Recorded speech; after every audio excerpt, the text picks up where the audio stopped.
sa Rehabilitation Boulevard.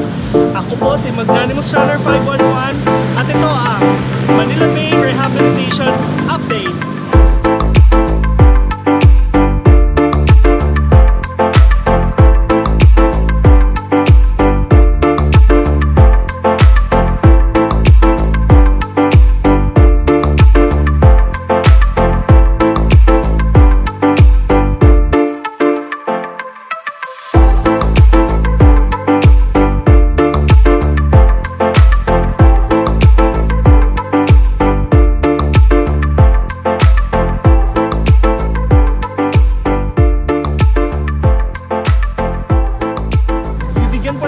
Update sa ngayon, mamumulot muna ako ng basura para makatulong din ako sa paglilinis. Samahan niyo ako.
Nakausap ko yung isa sa mga ka-volunteer. Sila yung mga may-ari ng tindahan dito sa along Ross Boulevard. Ang maganda dito, kahit na nagtitinda sila, sila rin ang nagpasimulang tumulong para makuha yung mga basura na itinatapon ng itinatapon sa kung saan-saan lang. Napakasaya kasi meron silang pagkukusa. Kung sa kanila man galing, ang sinasabi nila, basura mo, itapon mo. Sila, basura mo, ligpit mo. Yan ang puhunan ngayon dito sa Manila Bay. Tara, samahan niyo po ako.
ating kaligtasan, ibig sabihin kaligtasan ng kalikasan. Oh, tama? Kaligtasan at Task Force, kalikasan. kaligtasan at Ay, kalikasan. walang laman.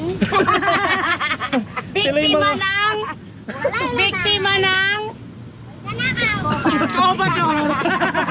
Ayan, sila po ang mga nagvo-volunteer. Alam yung mga tindahan namin. Aside from being kalikasan volunteer, we are also the nagkakaisang manininda sa Baywalk. Oh, Happy nagkakaisang manininda sa Baywalk. Ayun. Association siya, Association siya. na-registered sa SEC. Ah, nice. So, registered kayo sa SEC. Kayo yung takbuhan ng mga nagugutom dito. Lalo na sa gabi, pag walang-wala ka na talagang mabilhan at mapuntahan, napakaganda po. Ang maganda doon, registered kayo, legal kayo, at tumutulong pa kayo. Actually, Oh, hindi yun kasi nga. we are not able to get or to have a permit. So, we are trying. Sana naman, pagdating ni Mayor Isko, mapagbigyan na kami. Oo nga. So, Kasi we've been doing our part naman as mamamayan, as vendor, as kalikasan to help the government's plan sa paglilinis nito. So siguro naman kahit papano naipakita na namin sa kanila, sa gobyerno na kaisa kami at kailangan lang talaga namin yung permit kasi dito kami naghahanap buhay. oo, tama. At So- least sa ngayon, ang kailangan nyo, dasal, gawa, di ba? Dasal at gawa para maipakita sa bagong gobyerno ng Maynila kay Mayor Isko. Mayor Isko, payagan nyo na ng mga to mabigyan ng permit para makapagtinda sila ng maayos, tama, at maraming at malaki ang pakinabang talaga ng mga vendors, lalong-lalo sa gabi na kung saan wala ka na talagang mapuntahan. Pero nandito sila, katulong din naman sila para sa kaligtasan ng mga taong nandito na namamasyal.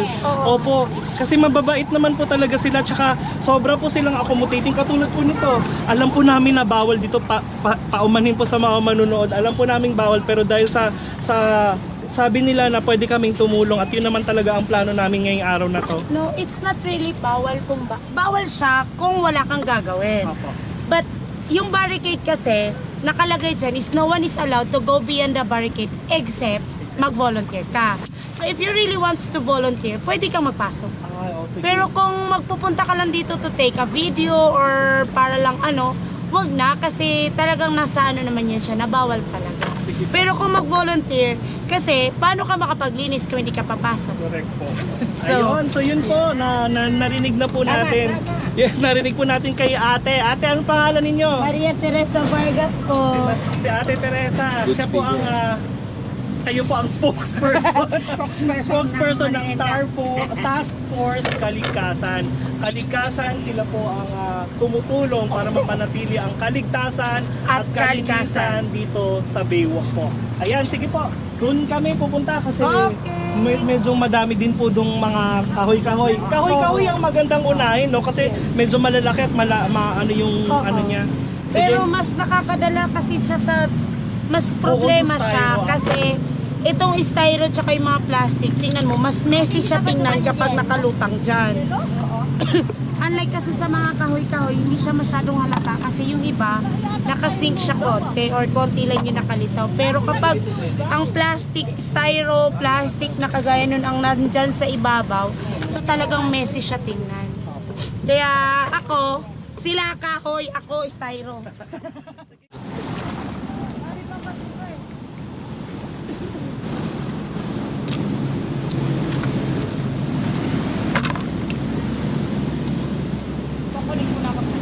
Sige. Kukuha mo na ako sa...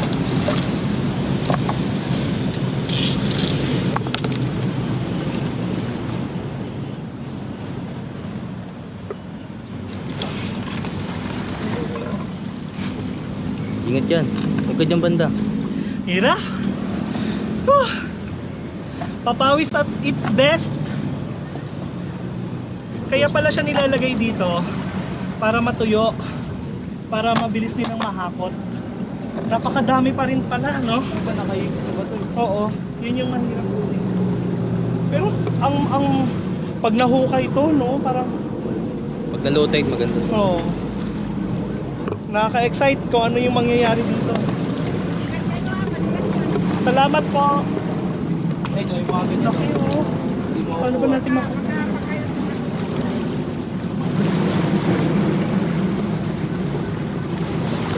Okay.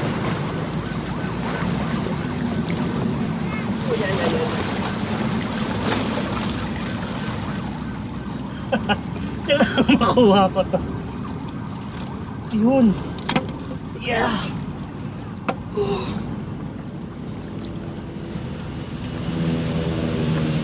Dito kasi hindi na masyado. Ano ba pag ano? Ano yung mga pag sumalon, yan na naman, dami na naman. So sobrang dami pa pala talaga, no kuya? Pag ano, pag umaalon siya, kabagan, malakas ang alon, dito talaga mga kawayan, tayo po. Nagagaling sa mga bulungan. Posible kuya na tumakawain. Ito yung mga nakalagay din sa parang palaisdaan, no? Ano nga yung mga, Ano tawag ng bulungan? oh, ay, may bulungan dyan sa postal. Oo. Ano ng mga isla. Tapos yung mga ano na yan, yung mga kawayan na yan, nanggagaling yan dyan sa yung mga tinutusok nila sa dagat, yung pinagpapaanuhan ng mga isda at saka yung tahong, Ah, pinagpapakabitan. okay. So kaya pag natanggal yon, dito ang takbo lahat yan. Mga ano na yan. Oo, at least kawayan. ang ano, naiaano dito kaya mas mabilis na kukuha. Mabilis na dito. Minsan nakaraan bagyo. Truck talaga nakukuha dito kawayan ang haba. Inaahon na dito. Pero sa tagal yun na po dito, ibang-iba na ngayon, no kuya? Ay ba na? Yung mayroong pagbabago. May pagbabago talaga. So ibig sabihin, hindi lang basta balita ang nangyari. Meron talagang nagbago. Mayroon talaga. At patuloy na magbabago dahil sa tulong po Dahil ninyo sa yun. tulong na. Tulong-tulong lang kuya, no? Kailangan lang talaga Oo. tulong-tulong. Hindi kaya na nag-iisa yan. Kailangan magtulong-tulong para malinis ang lahat. Kasi pag ang dami ng basura na yan, pag nagtulong-tulong, madali natin mailigpit yan. Oo. At saka madali natin malinis. Tsaka pag nagtutulungan naman na kasi talaga, may ano ka ni, meron ka ng puso na hindi ka na magkakalat. Kasi isa ka sa mga naglinis eh. Kumbaga, nilinis mo, kakalatan mo, hindi na yun, may ganun ka ng mentality ngayon na kapag nakatulong ka, alam mo na hindi ka dapat nagkakalat. Yun nga po. Yun nga ang purpose namin. Minsan kami binabato. Sabi ko, bakit kami ang magkakalat samantala kami ang naglilinis? So, posible naman siguro yun. Batuhin ng batuhin kami. Mga vendors daw ang nagkakalat. So, sabi ko sa kanila, siguro yung kalat na yan, hindi dapat natin pag-usapan. Dapat tulong-tulong na lang tayo, damputin na lang. At least siguro, yung kalat na yan, malilinis natin. Ilagay natin sa tamang basurahan para maitapon natin sa maayos. Oo, sa ngayon naman, nag-provide naman na sila ng basurahan din talaga eh. So wala nang dahilan para sa mga pumupunta dito na ikalat ang mga basura. Yun na lang yung tulong mo eh. Itapon ng maayos ang basura sa basurahan. Kesa itapon sa kung saan-saan. Na ganun din, babalik at babalik pa rin naman. Sige, Kuya Domeng, maraming salamat po.